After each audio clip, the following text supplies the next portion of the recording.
Bienvenue en ce mardi 5 mai 2020. Nous en sommes aujourd'hui arrivés au psaume des temps modernes de notre ami pasteur Jean-François Denis, le psaume numéro 46. Nous allons voir ensemble ce que nous réserve ce poème, ce psaume, et surtout de voir ce que la parole veut nous enseigner à partir de ce psaume. Révèle-toi à nous encore, bien-aimé Saint-Esprit, dans le nom de Jésus. Merci, Père, pour ta présence encore ce soir. Un titre très court ce soir, « Lettre à Dieu ». Il y a des moments où j'analyse vraiment mon cœur et ce que j'y découvre, ce sont certains compartiments encore remplis de noirceur.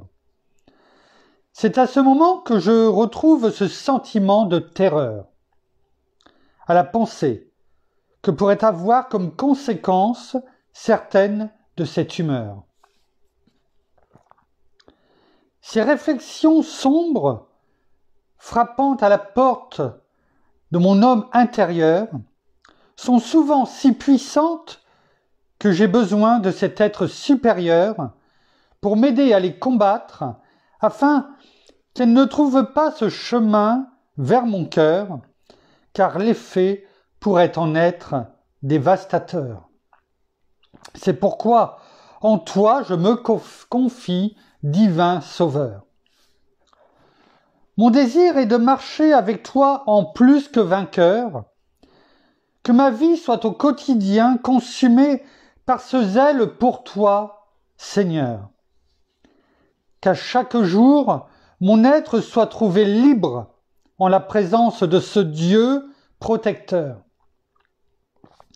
Car mon désir est de laisser tous ces desseins destructeurs vraiment à l'extérieur.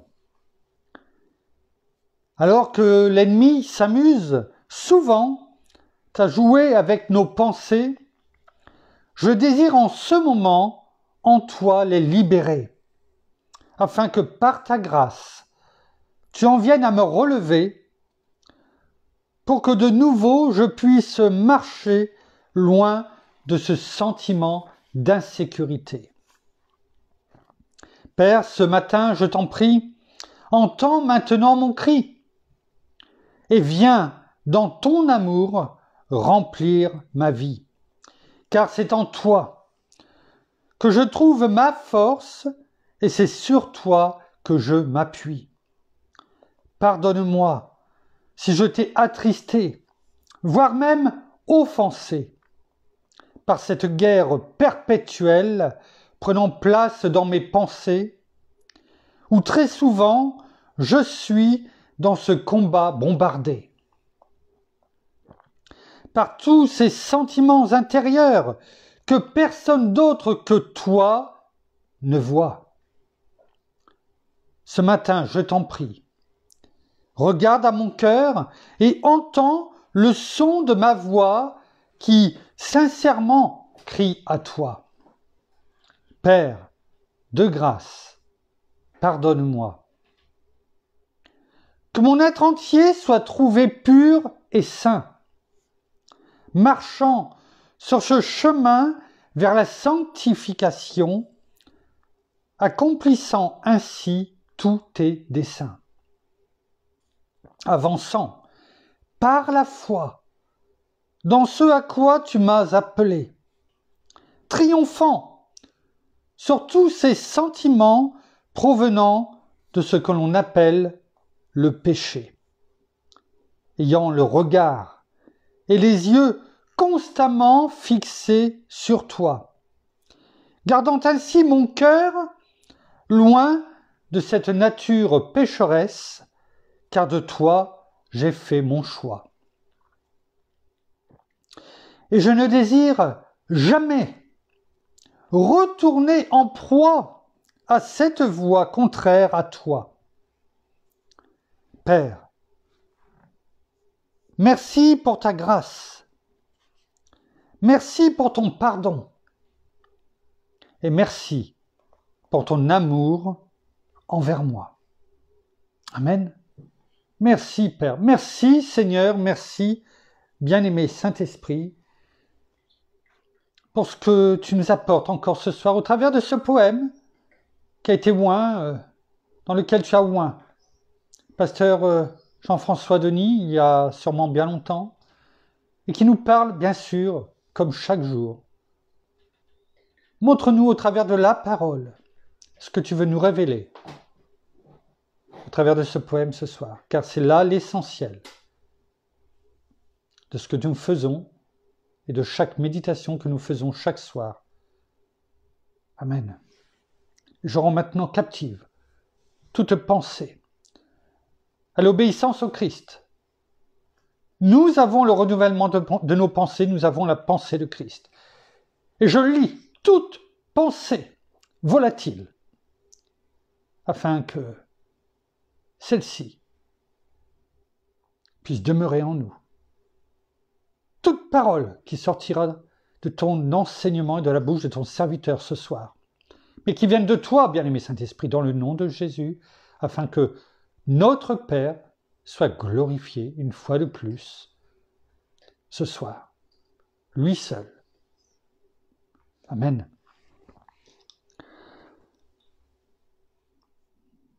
J'ai lu ce poème en début d'après-midi ou en fin de matinée. Je le redécouvre une deuxième fois avec vous ce soir. Et ce qui est bien, c'est que entre la première lecture et la deuxième lecture, eh bien, il y a eu la méditation que j'ai faite, à partir bien sûr de ce du verset notamment qui nous a été laissé ce soir par le pasteur Jean-François, qui est Deutéronome 20, verset 4. Et en fait, ma lecture avec vous ce soir, et surtout ma compréhension, n'est plus du tout la même. Parce que entre les deux, la méditation est passée et l'enseignement de la parole. Et en fait, je m'aperçois qu'en le relisant avec vous, eh bien, cela éclaire l'enseignement de ce soir. Et il le met en relief. Merci, merci, Père. Merci Seigneur. Merci une fois de plus, bien-aimé Saint-Esprit. Nous allons prendre ensemble Deutéronome 20, verset 4. Deutéronome 20, verset 4.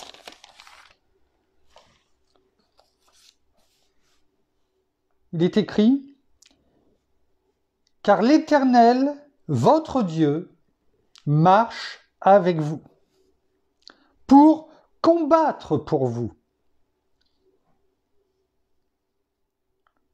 contre vos ennemis, afin de vous sauver. » Alors ce soir, le thème, vous l'avez un petit peu compris, c'est Dieu, notre Père, en tant que protecteur divin.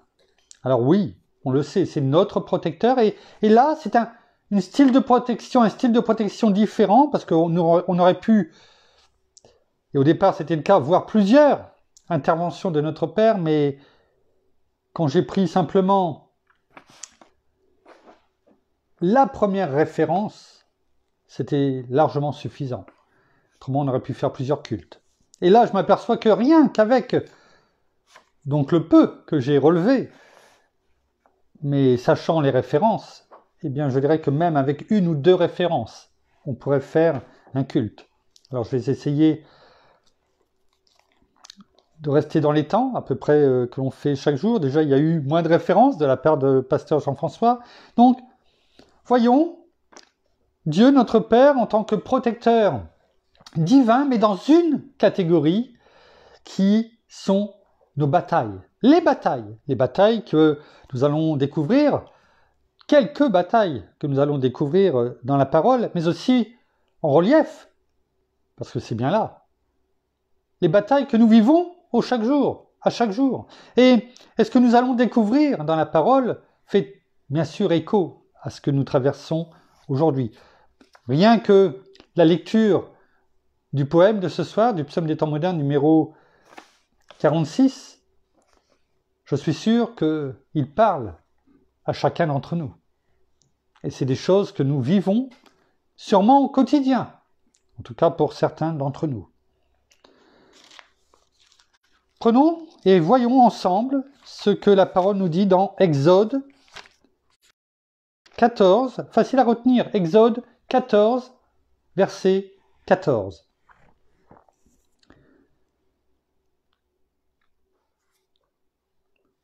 C'est quand le peuple d'Israël est sorti d'Égypte,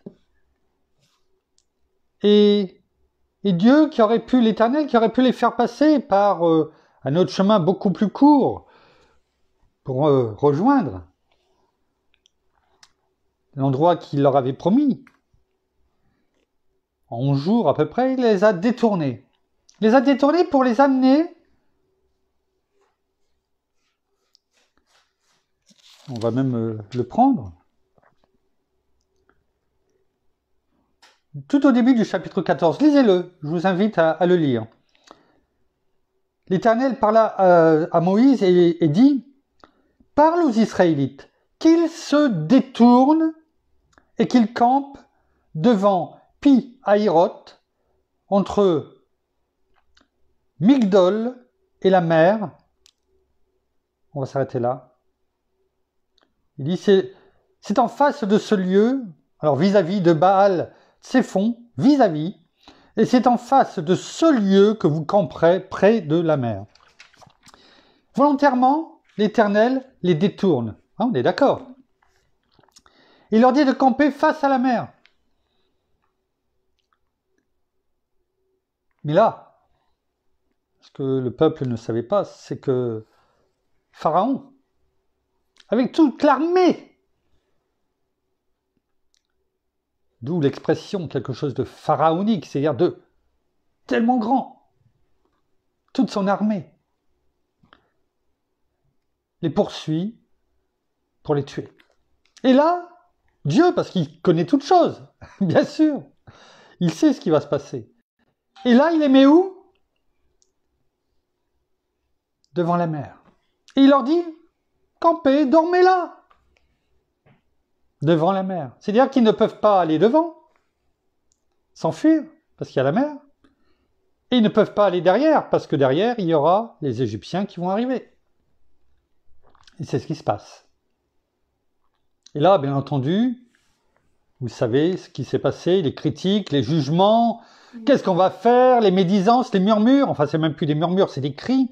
Ils disent, pourquoi tu nous as pas laissés comme nous te l'avions dit en Égypte, n'y avait-il pas assez de place pour nos tombes là-bas?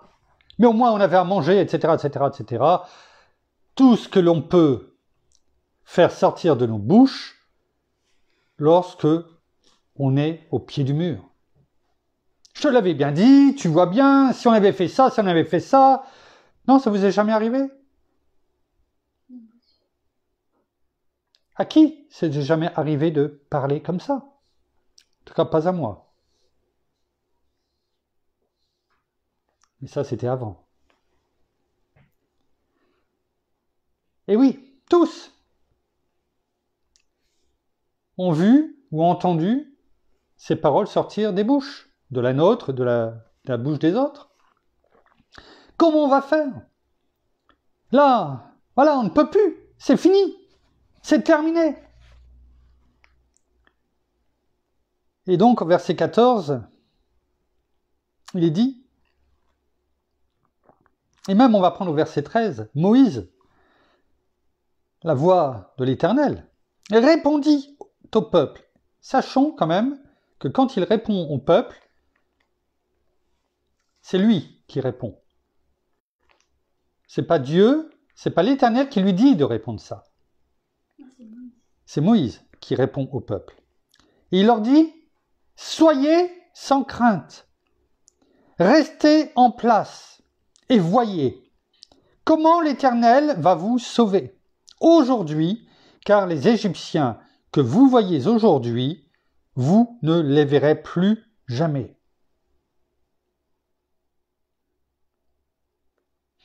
Moïse est dans une foi extraordinaire. Celle que nous avons aujourd'hui? Non. Il leur dit déjà, quelque part, si Dieu nous a mis là, c'est qu'il va intervenir. Voyez ce qu'il va faire. Voyez. Ne bougez pas. Mais regardez. Et le verset 14, il est écrit « L'Éternel combattra pour vous, et vous, gardez le silence. » Taisez-vous, arrêtez de dire comment on va faire, etc. Arrêtez de faire sortir toutes ces paroles négatives de votre bouche. Tous ces murmures qui empêchent Dieu d'agir. Ayez la foi. Je vous le dis, regardez ce qui va se passer. Parce qu'il savait que si Dieu, parce que c'est l'Éternel qui l'avait dit, on l'a lu tout à l'heure, dans le verset 1 et 2, détourne et met là, et campe là. Donc c'est Dieu qui lui a dit, il le sait ça par contre. Et il sait que Dieu ne les a pas fait sortir, il a vu tout ce qui s'est passé auparavant, la foi, il l'a, il le sait, parce qu'il a vu. Il leur dit, en mots cachés, si Dieu nous a fait venir ici, il nous a dit d'attendre ici, de camper ici, c'est qu'il y a une raison. Et si Dieu les a amenés là, c'était parce qu'il voulait faire passer un message. Regardez ce que je vais faire. Vous allez glorifier mon nom. Et cela, non seulement vous allez le glorifier, mais cela sera fait au travers des générations, jusqu'à la fin, jusqu'à l'avènement de notre Seigneur Jésus. La preuve, qui ne connaît pas ce qui s'est passé ensuite? Chrétien ou pas chrétien, je puis vous garantir que tout le monde en a entendu parler. Donc c'était volontaire. Cependant, je voudrais quand même lire, on a vu la foi au verset 13 de Moïse, et 14. Et là, au verset 15, l'Éternel dit à Moïse. Donc là, il parle. Parce qu'en règle générale, quand il parle, c'est écrit « l'Éternel dit ». C'est précisé. Ce qui n'était pas le cas au verset 13 et 14. On est bien d'accord. Mais là, l'Éternel parle. Et il dit à Moïse, « Pourquoi cries-tu vers moi? Parle aux Israélites et qu'ils se mettent en marche. » Pourquoi m'interroges-tu? Pourquoi me regardes-tu? Tu sais très bien que je t'ai mis là pour une raison. Je t'ai pas dit laquelle, mais tu le sais parce que tu l'as dit auparavant. Versets 13 et 14. Donc pourquoi tu regardes vers moi? Tu leur as dit quoi?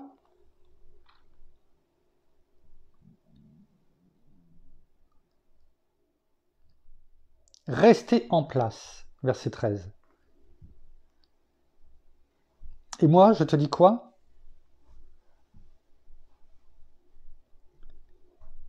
Parle aux Israélites et qu'ils se mettent en marche. Vous voyez la différence? Moïse dit, demeurez là, bougez pas. Par contre, lui, l'Éternel, il nous dit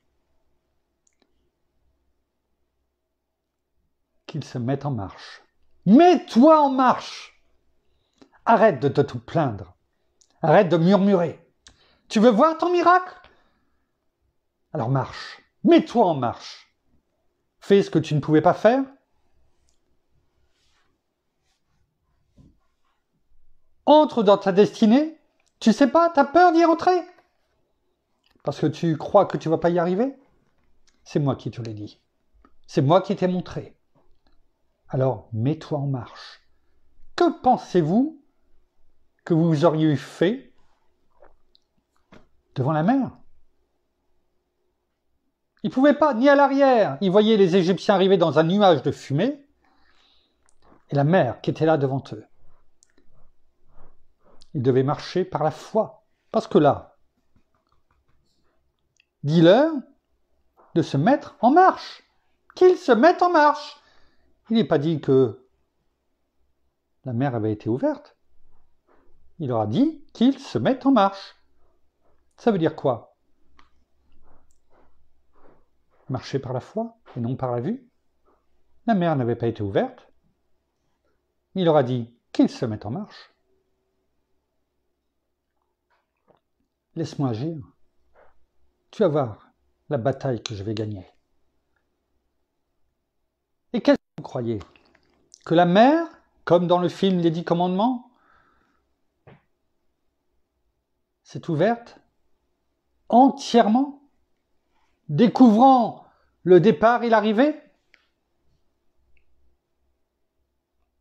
Que nenni? Non? Qu'ils se mettent en marche. Dieu fonctionne comme ça. Nous devons avoir la foi. Cette foi qu'il nous a donnée par grâce. Et à chaque fois qu'on fera un pas, il nous donnera la lumière, sa connaissance divine pour le deuxième, et ainsi de suite pour le troisième, et pour le quatrième. Et nous devons nous mettre en marche. Tant que nous ne nous mettrons pas en marche, il ne nous dévoilera pas le plan entièrement, pour différentes raisons, et ce n'est pas à nous de les trouver. Il nous demande simplement de nous mettre en marche. Et quand on aura fait le premier pas, il nous montrera le deuxième. Et quand on aura fait le deuxième, le troisième, et ainsi de suite. Et je suis persuadé que la mer s'est ouverte au fur et à mesure qu'ils avançaient. À chaque fois qu'ils faisaient un pas, ils voyaient la mer reculer et s'ouvrir. Jusqu'au moment où ils ont pu la traverser entièrement à pied sec. C'est une certitude. Et la différence avec les Égyptiens, c'est que eux, ce n'est pas par la foi qu'ils avançaient et qu'ils ont traversé la mer. Enfin, qu'ils ont essayé de traverser la mer. C'est par la vue. Vous pensez que s'ils avaient vu la mer devant, ils y auraient été? Non, non, ils y ont été. Pourquoi? Parce qu'ils ont vu les Égyptiens sur l'autre bout. Et ils se sont dit, ils ont traversé, les Israélites, à l'autre bout, à pied sec. Et donc ils se sont dit, si eux ils l'ont fait, nous on peut y aller. Parce que ils les voyaient, et ils voyaient la mer entière, ce chemin devant eux, par la vue. Vous voyez la différence entre l'enfant de Dieu qui marche par la foi, là où il n'y a pas peut-être de chemin encore, de tracé, d'ouvert, et le monde, symbolisé par l'Égypte, qui eux ont avancé, avant que tout se referme sur eux. L'Éternel combat pour nous. Il combat notre ennemi, mais il ouvre les chemins. Là où il n'y a rien, il fait. Comme lorsqu'il a créé la terre. Il a dit, et les choses se sont créées. Vous comprenez la différence? Alors si aujourd'hui, et c'est pour chacun d'entre nous, c'est pour toi là qui écoute, tu te retrouves face à une difficulté que tu ne peux plus supporter, que tu ne sais pas comment aller plus loin, que tu es bloqué. Tu ne peux plus reculer, tu ne peux plus avancer. Alors ce soir, la parole te dit, Dieu te dit, mets-toi en marche. Aie confiance. Et tu vas voir le miracle que je vais faire. Je vais t'ouvrir. Je vais abattre les murs. Je vais ouvrir ce chemin là où il n'y en a pas. Je vais combattre tes ennemis. Ce mur qui est devant toi, cette maladie qui est devant toi, ou en toi, ces difficultés en tout cas insurmontables où tu ne peux même pas savoir comment tu vas t'en sortir. Eh bien moi, l'Éternel, je te dis, mets-toi en marche. Mets-toi en marche, tout simplement, et tu vas voir ce que je vais faire. Et c'est ce qu'il a fait, par exemple, pour notre fille Jessica. Elle était arrivée au point que c'était terminé. Il n'y avait plus d'issue. La seule issue, c'était l'accouchement prématuré, 1 mois et demi avant. Même un bon mois et demi avant. Non, ça fait 6 semaines. 6 semaines. Il n'y avait plus d'autre issue, c'était terminé. Tu étais devant la mer. Tu ne pouvais plus reculer, c'était terminé. La tension, les battements du cœur trop élevés, le taux de protéines absolument élevé, qui n'arrêtait pas de doubler chaque semaine. Tu étais devant la mer des joncs. C'était fini. Mais Dieu a dit, mets-toi en marche. Je vais te conduire. Oui, tu vas aller à l'hôpital, enfin à la maternité. Je vais te conduire. Ouais. Mais tu vas voir aussi le miracle que je vais faire. Et ce miracle, c'était tu reviens chez toi, là où je veux que tu sois. Tu as traversé la mer. Tu es parti, mais tu es revenu et tu es arrivé à pied sec, de l'autre côté, là où je voulais te faire passer. Afin que ça soit un témoignage puissant pour toi et pour les autres. Et le lendemain, l'ennemi avait été vaincu. La mer s'était refermée sur l'ennemi. Taux de protéines à 0,07 alors qu'il était à 1,58, 1,60, enfin il montait vers 2. Très très bas. Battement du cœur, encore aujourd'hui, qui continue à descendre parfaitement, si j'ai bien compris. 140, 150. Très bien. Et tout va aller bien comme ça jusque l'accouchement, à son terme. Parce que c'est ma volonté, dit l'Éternel, afin que ce soit un miracle pour toi et pour les autres.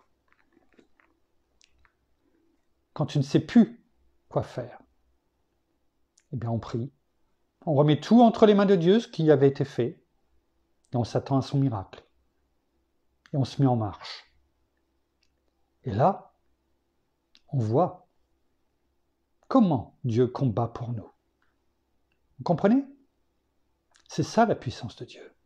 C'est ça, sa puissance. Et c'est la même chose pour chacun d'entre nous dans nos difficultés aujourd'hui.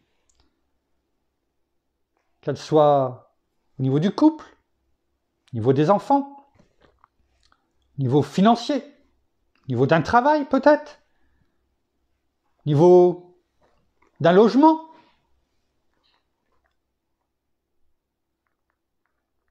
J'ai dit maladie? Non. Maladie, quelle qu'elle soit. Il n'y a rien de... Ne ramenez pas Dieu à vos pensées. Il est tout puissant. Tout est possible à Dieu. Tout. Tout. Vous ne savez pas et vous savez ce que Dieu vous a montré afin de rentrer dans votre destinée. Vous savez ce qu'il veut que vous fassiez. Mais vous n'osez pas faire ce pas. Parce que vous dites, comment je vais faire? Dans mon état, comment je vais faire?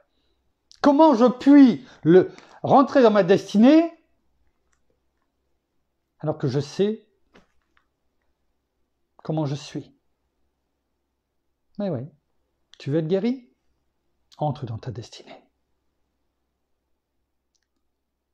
Parce que là où tu vas rentrer dans ta destinée pour guérir les personnes, pour chasser et les délivrer, quand tu vas faire ce pas de foi, c'est ce qui va se passer. Comme pour notre fille. Tu vas être guéri. Je ne doute aucunement de cela. Tu veux ta guérison? Alors mets-toi en marche. Entre dans ta destinée. Laisse-moi ouvrir les eaux pour toi. Et quand tu l'auras franchi, je peux te garantir que tu vas voir ton miracle. tant que tu attendras, tu n'as pas suffisamment de foi pour me faire confiance. Et tu es là, comme Moïse a dit au départ, au verset 13.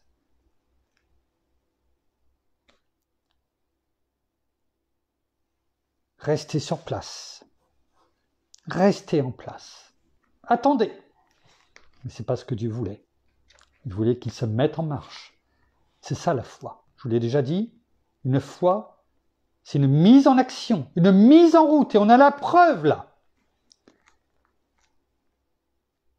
Et tant qu'on ne le fera pas, cette mise en route, cette mise en marche, il n'y a rien qui bougera.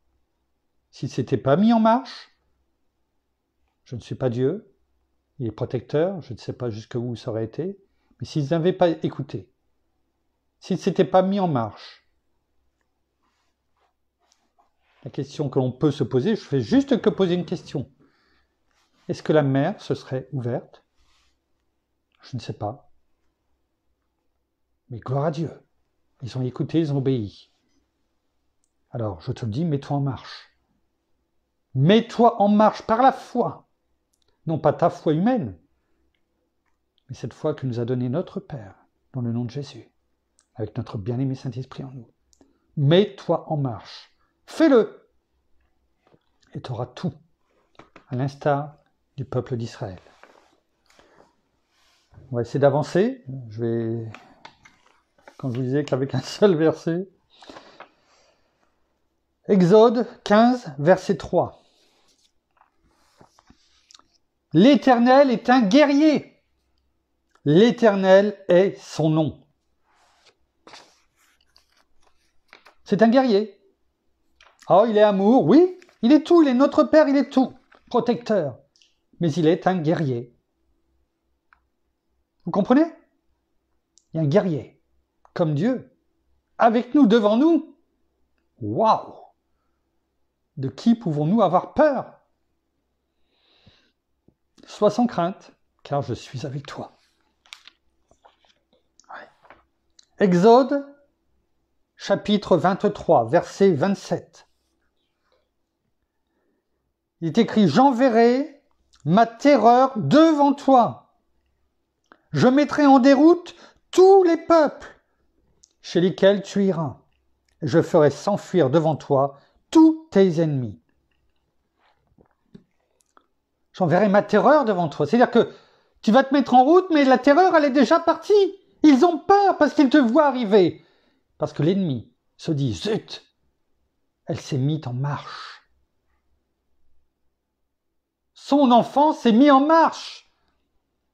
Aïe, moi qui croyais la petite tétanisée, elle ne marchait pas. Mais là, il s'est mis, ou elle s'est mise en marche. Et la terreur les prend, parce que l'ennemi, les démons, tremblent en sa présence. C'est ce que la parole dit, dans le nom de Jésus.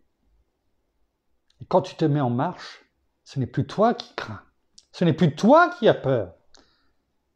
Les rôles sont inversés. C'est l'ennemi qui tremble. Comprends-tu? Pourquoi? Il faut écouter quand notre Père te dit « mets-toi en marche ». Et il te le dit ce soir. Mets-toi en marche pour ressaisir ton miracle, pour recevoir tout ce que nous avons pu dire, en fonction de ce que vous avez besoin, de ce que tu as besoin. Mais aussi parce que l'ennemi commence à trembler. Il tremble. Il tremble.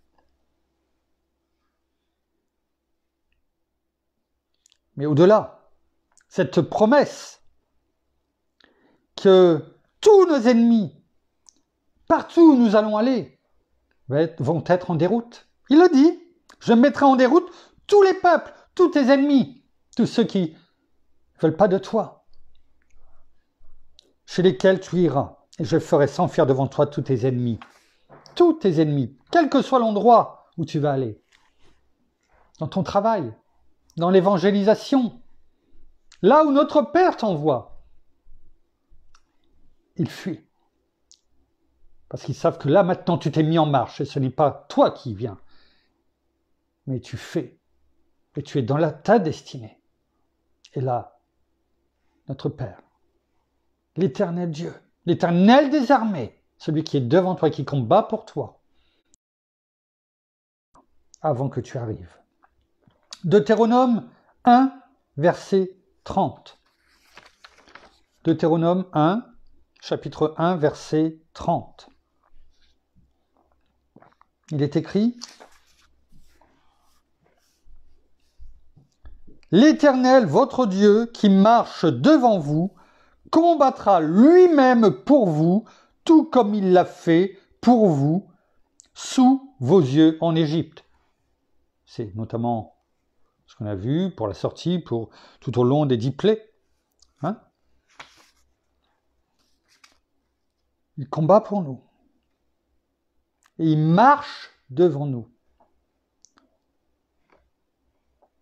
Comment pouvons-nous encore être dans la crainte? Se dire, oui, mais non, tais-toi et marche. Pour ceux qui ont fait leur service militaire, quand on nous disait de conduire le peloton, et puis qu'on était là sur le côté, et puis qu'on devait les faire avancer, on disait, attention, marche! Et après on guidait le pas. 1, 2, 1, 2, 1, 2. Point final. C'est ce que l'Éternel nous dit. Marche. Je suis devant toi. Marche, point final, et tais-toi. Silence, comme nous avons pu le lire en introduction. Deutéronome chapitre 3, verset 22. Deutéronome 3, verset 22.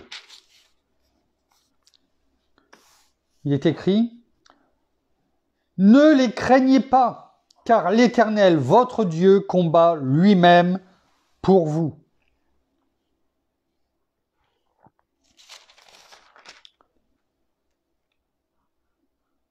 C'était lors de la conquête du pays d'Og face au roi de Basan. Et c'est ce qu'il disait, notamment à Josué et puis aux hommes qui sont partis. Ne les craignez pas, car l'Éternel, votre Dieu, combat lui-même pour vous. Oui, il combat pour vous.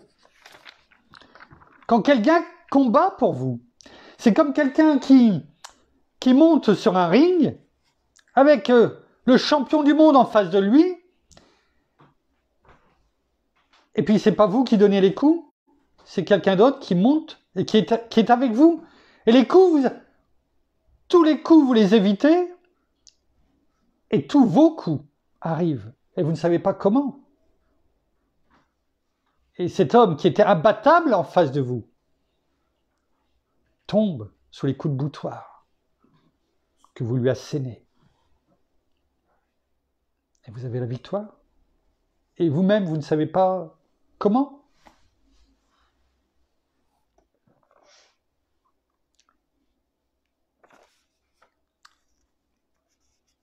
Deux Samuel.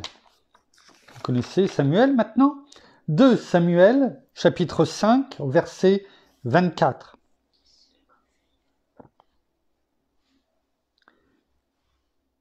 Quand tu entendras un bruit de pas dans les cimes des mûriers, alors hâte-toi, car c'est l'Éternel qui sort, dans le sens qui part en guerre, qui sort devant toi pour battre le camp des Philistins. Quand tu vas entendre un bruit, qui est là, alors hâte-toi, car c'est l'Éternel qui sort, c'est-à-dire qui est parti pour combattre pour toi. L'Éternel te dit, hâte-toi, prépare-toi parce que je pars, je sors pour combattre pour toi. Quelle grâce, quelle gloire que nous avons en tant qu'enfants de Dieu, d'avoir un Père si protecteur. Car dans le nom de Jésus, notre foi est tellement grande, cette grâce qu'il nous a donnée. Il combat pour nous. Il te dit, hâte-toi, prépare-toi, marche, car je sors pour toi. 2 Chroniques,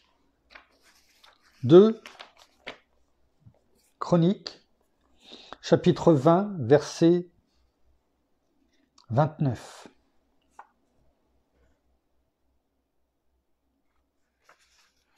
C'est quand Josaphat et le peuple d'Israël a vaincu les Moabites et les Ammonites. On avait pu déjà le voir. Il est écrit « La terreur de l'Éternel ». Rappelez-vous déjà tout à l'heure. La terreur devant toi. La terreur de l'Éternel s'empara de tous les royaumes des autres pays lorsqu'ils apprirent que l'Éternel avait combattu contre les ennemis d'Israël. Cette victoire n'était pas possible. Mais cette victoire, parce que l'Éternel Dieu était devant, et c'est lui qui les a combattus, qui a gagné, bien entendu. Une grande victoire, comme toujours. Cette terreur s'est répandue chez tous les autres peuples. Laisse-moi combattre à ta place, parce que c'est ce que je veux faire. Par contre, mets-toi en route. Marche. Prépare-toi, hâte-toi. Hâte-toi, se hâter, c'est-à-dire se dépêcher pour ne pas être en retard. Non seulement je vais combattre, je vais gagner, je vais mettre la terreur également, parce que quand tu arriveras, ton nom imposera la terreur. Non pas toi, mais parce qu'ils sauront qui a combattu pour toi. Fais ta part. Et moi je ferai le reste.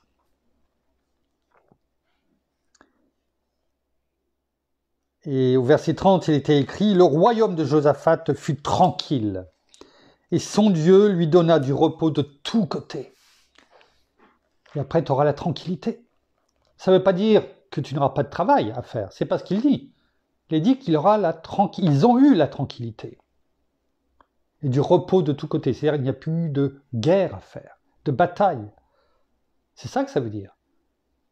Ça ne veut pas dire qu'il n'y a pas eu de travail à faire.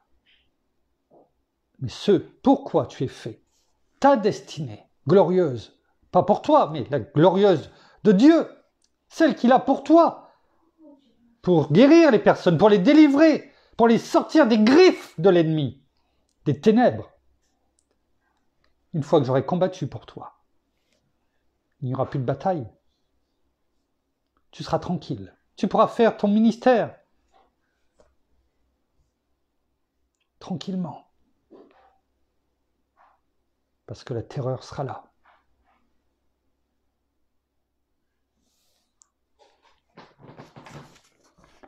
Deux Chroniques, chapitre 32. 2 Chroniques, chapitre 32. Versets 7 et 8. Le contexte, c'est l'invasion du roi d'Assyrie qui se nomme Sennachérib, qui voulait Jérusalem, qui voulait faire tomber Jérusalem. Et bien sûr, avant d'arriver à Jérusalem, eh bien, il mettait dans sa besace tous les autres pays, toutes les autres villes. Et c'était de victoire en victoire, de victoire en victoire. Aucun autre Dieu, comme il dit, ne pouvait lui résister. Et bien entendu, devant Jérusalem, il a déjà été vers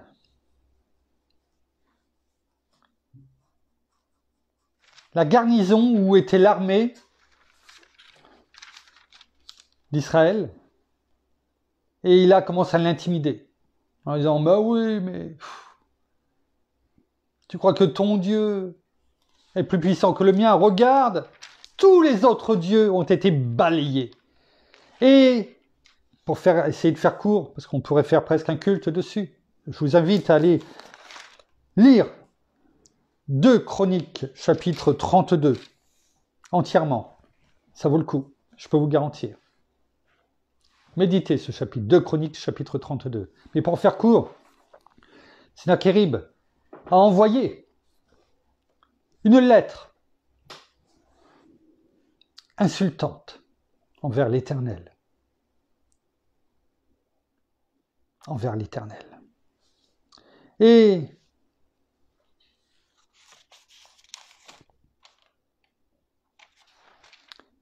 Ézéchias, un roi que vous connaissez, parce qu'on en a parlé,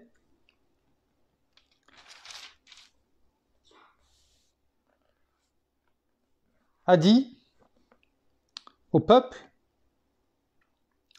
fortifiez-vous et prenez courage, soyez sans crainte et sans effroi devant le roi d'Assyrie et devant toute la multitude qui est avec lui. Ça montre la différence qu'il y avait entre Josaphat et ses hommes, et toute la multitude, avec toutes les victoires en plus qui devaient le précéder, et toute la crainte qu'il avait envoyée en disant « Je crache quelque part sur ton roi et sur ton Dieu, qui est avec lui, car avec vous, il y a plus qu'avec lui. » Verset 8, avec lui, il y a un bras de chair, humain, c'est ça que ça veut dire. Et avec nous, l'Éternel, notre Dieu, qui nous aidera et qui soutiendra nos combats. Le peuple s'appuya sur les paroles d'Ézéchias, roi de Juda. Là aussi, leur action, c'était de se mettre en marche en disant « Nous t'écoutons sur ce que tu as dit, sur les paroles de l'Éternel, sur tes paroles, Ézéchias, qui viennent de l'Éternel, de ta foi. Nous te suivons. » Ouais. Je vous laisserai lire la suite. Et vous verrez comment. Ils ont dû combattre. Oh là là. Pensez-vous. Je vous laisserai aller le lire. Et vous vous doutez de ce qui s'est passé. Et une fois de plus, de la gloire. Je vais quand même vous le dire. Mais ça vaut le coup d'aller le lire. Ah non, on me dit de ne pas le dire. Alors je ne vous le dis pas, je vous laisse aller le lire. Et vous verrez la fin misérable de ce roi. Oui, Seigneur, merci. Néhémie. On aura l'occasion de revenir dessus. Néhémie. Oui, je viens juste un tout petit peu. Il ne reste plus que 3 versets. Néhémie, chapitre 4. J'aime Néhémie. J'aime Néhémie, ce livre de Néhémie qu'on ne voit pas suffisamment souvent, qui a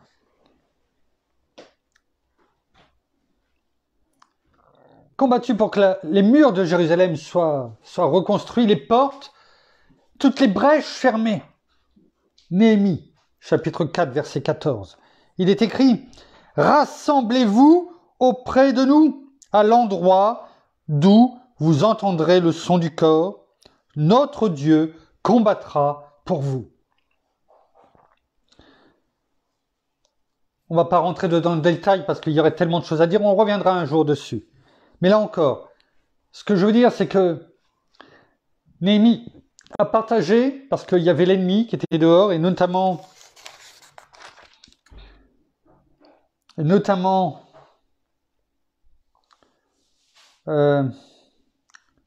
les Asdodiens du pays d'Asdod, où, comment dirais-je, l'arche de l'Alliance avait été emmenée par les Philistins.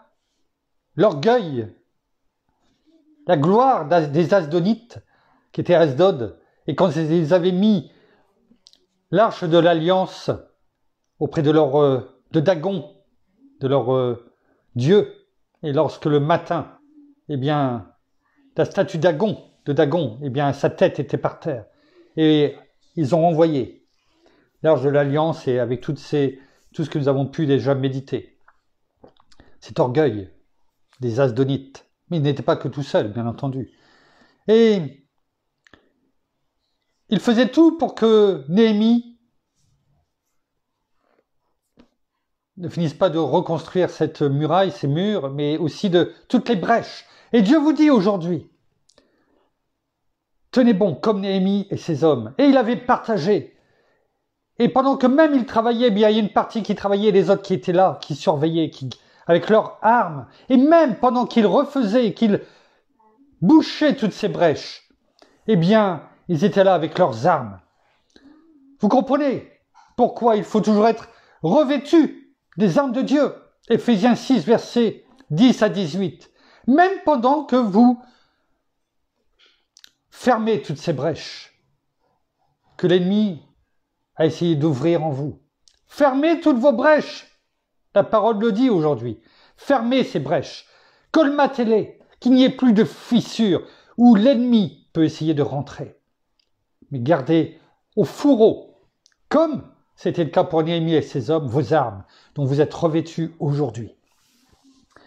Je ne rentre pas trop dans les détails. Psaume 24, verset 8, il est écrit « Qui est ce roi de gloire ? L'Éternel, le fort et le héros. L'Éternel, le héros de la guerre. » Oui, c'est notre héros. Alors qu'il devient, pour le roi d'en face, le zéro auprès de ses hommes. Mais nous, c'est notre héros, le roi de gloire, celui à qui et rien ne peut résister. Enfin, nous terminerons par Zacharie. Zacharie, chapitre 14, au verset 3, il est écrit « L'Éternel sortira et combattra ces nations comme au jour où il combat au jour de la bataille. » Il sortira si vous faites ce pas en avant.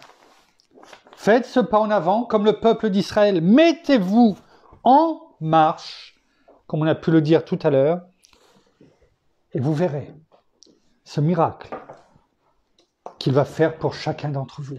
Pour toi. Tu connais ce dont tu as besoin? Tu sais ce dont tu as besoin. Tu sais ce que notre Seigneur peut-être t'a déjà montré depuis peut-être bien longtemps et tu n'es pas encore rentré là où il voudrait que tu sois? Alors, mets-toi en marche. C'est ce qu'il te dit ce soir. Mets-toi en marche. N'attends pas. Car tant que tu ne te mettras pas en marche, tu ne verras pas le miracle devant tes yeux. Merci, Père. Merci, Seigneur. Merci, bien-aimé Saint-Esprit, pour ce qu'une fois de plus, tu nous as permis d'apprendre ce soir et de faire. Nous terminons par la prière.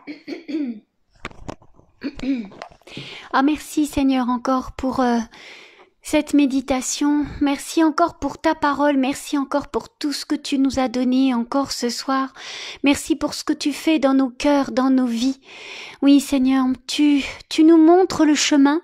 Tu nous montres ce que tu veux faire avec nous chaque jour dans nos vies. Alors oui, prenons mettons-nous en marche, avançons pas à pas avec toi, parce que nous savons qu'au bout, nous avons la victoire. Ce n'est pas nous qui sommes victorieux, mais c'est toi qui vis en nous.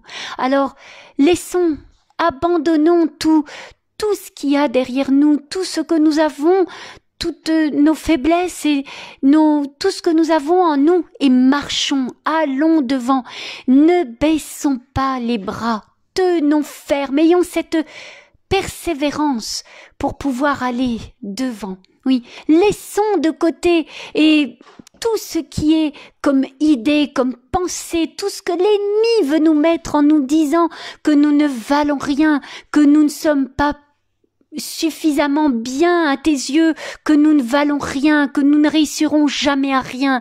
Non, n'oublions pas que nous sommes tes enfants et que nous avons la victoire. Oui, nous avons la victoire, mais nous l'avons avec toi, non pas nous, non pas par notre propre vue, mais avec toi et par ce que tu fais en nous.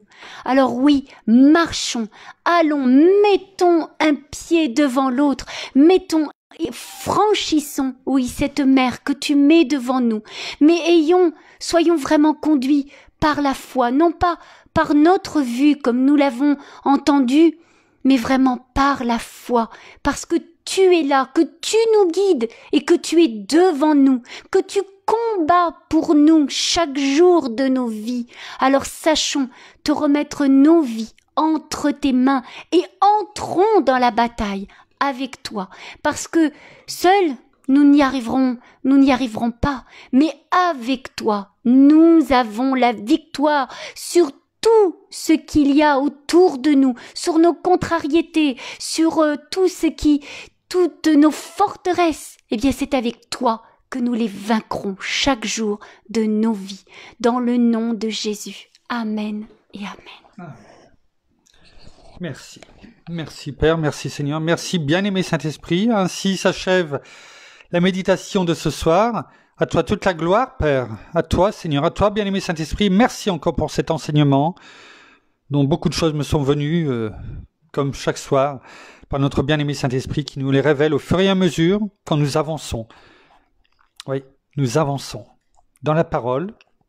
Et même si je ne savais pas quoi dire forcément ce soir, eh bien, les choses petit à petit, au fur et à mesure que j'ai avancé, par la foi, eh bien, elles ont été données, elles sont sorties de ma bouche, non pas parce que je suis bon, parce que je suis meilleur, mais simplement parce que je me suis mis devant, parce que j'ai accepté ce que je dois faire et que j'ai marché, parlé ce soir. Mais c'est par la foi, non pas par mes forces, parce que si ce n'était qu'à moi, je ne serais pas devant vous. Alors, comme mon épouse l'a dit encore, marchons, avançons, faisons ce pourquoi nous sommes appelés à un moment donné et continuons. Alors, bonne soirée, nous vous aimons, nous vous bénissons abondamment dans le nom de Jésus et nous vous donnons rendez-vous demain soir à la même heure, au même endroit. Bonne soirée, à demain. Au revoir.